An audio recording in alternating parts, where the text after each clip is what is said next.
Hey guys, this is your show host Nathan. In today's horror story, I will be talking about a skinwalker horror story that had occurred back in the 1968. My grandfather taught me a lot of things like hunting and fishing.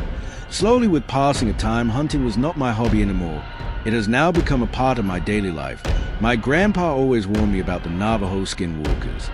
He said there is this mysterious thing about them that they could transform themselves from a human form to any animal they liked.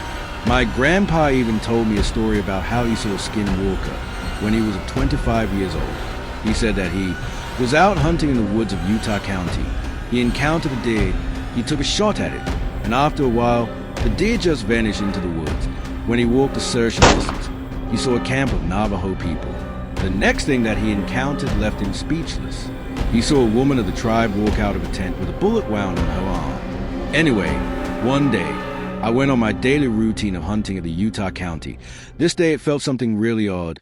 It just felt like as if something was off, like as if nothing was going my way. Suddenly a huge branch of tree fell on me and I stumbled down. When I woke up, it was already sunset. I had no idea where I was. I decided to walk a little bit so that I can find my way out of this place. I don't know why, but this place feels different than usual. It feels like as if there is something wrong with this. I feel like I am being watched every time I turn my head. After a while of wandering here and there, I finally saw a wooden cabin.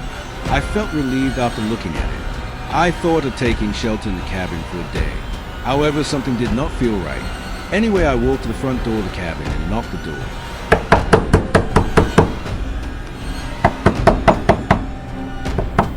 Even after knocking on the door for several times, no one answered.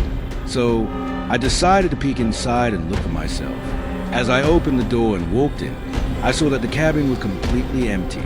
The dining room looked like as if it has not been cleaned from ages. As soon as I entered the bedroom, I had shivers down my spine. My entire body was shaking and shivering with fear, because the paintings in the room were really scary. Never in my life had I seen anything like this. I ignored them and decided to sleep there for one night. I felt like the paintings were watching me. I just ignored them and continued to sleep. I woke up in the middle of the night due to some sounds. What I saw scared me to death. I noticed that the paintings on the walls were not paintings but rather windows. The worst part of them all is that they had several cracks on them. I felt like there was someone standing right behind me and someone was watching me sleep all the time. This sent chills down my spine. I slowly turned my head back. What I saw next can never be forgotten by me. This is what I saw. I ran straight to the hole and tried opening the door. However, it felt like as if there was something holding on it tightly from the outside. I was unable to open the door. I tried everything that I could, but to no avail. I decided to look through the keyhole, but everything appeared black. I gathered up all my courage and looked outside the window, and what do I see? I saw that there was a creepy monster peeping through the keyhole. That is when I realized that what I saw was actually the black-colored iris of the monster.